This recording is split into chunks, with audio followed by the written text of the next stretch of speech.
Imagine you are asleep in a tent. It's negative 30 degrees Celsius. Outside, nothing but endless snow. No animals, no villages, no lights, just wind and darkness. Now, imagine you wake up and something is so terrifying, so immediate, that you don't even put on your shoes. You don't unzip the tent. You cut your way out from the inside. On February 2nd, 1959, 9 experienced hikers vanished in the Ural Mountains of Soviet Russia. They were strong, trained, calm under pressure. This wasn't a group of amateurs. Their leader, Igor Dyatlov, 23 years old, experienced, logical, prepared. He had done this before. They all had. So what happened that night wasn't normal. By the end of this documentary, you'll understand why this case still terrifies investigators 65 years later, and why some believe something was on that mountain with them. 3 weeks after they failed to return, search teams found the tent. But something was wrong, very wrong. The tent was still standing. Their boots were inside. Their coats were inside. Food, untouched. And the tent had been sliced open from the inside. Why would 9 experienced hikers run into negative 30 degrees Celsius wilderness half-dressed?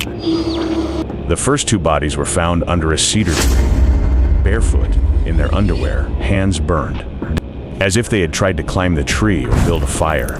3 more were found scattered between the tree and the tent like they were trying to go back. They never made it.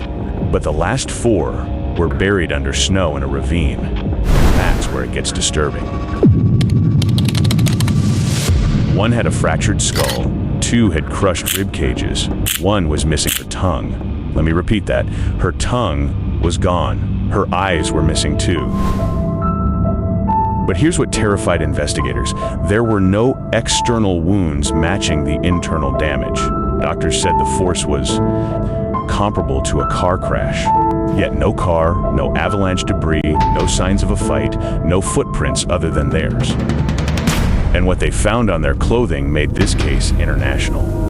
And right now, you're probably asking yourself, why radiation? Why the internal trauma with no external wounds? Why cut the tent open instead of using the entrance? Why run barefoot into freezing darkness?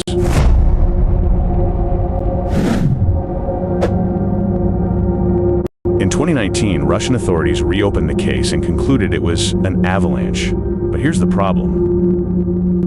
The slope wasn't steep enough, the tent wasn't buried, footprints remained visible, and avalanches don't remove tongues. The second theory was military testing. The Soviet military was known for secret weapons testing, explosive devices, parachute mines, shock waves that cause internal damage without external trauma, radiation exposure. Was this a classified accident? Was the case covered up? The original Soviet file concluded. An unknown compelling force. What does that even mean? The third theory was the infrasound panic. Some scientists suggest wind patterns created low-frequency sound waves. Infrasound can induce extreme panic, irrational fear, paranoia. What if they all woke up at once, overwhelmed by terror, and fled? But panic doesn't crush rib cages. The fourth theory was something else. Local Mansi tribes were initially blamed, but no signs of struggle were found. No foreign footprints, nothing, just snow and silence. The Soviet Union closed the case quickly. The mountain was renamed Dyatlov Pass, after the leader who never returned. Even today, investigators debate, scientists argue. Conspiracy theorists speculate. But one question remains. What could make 9 experienced hikers choose freezing to death?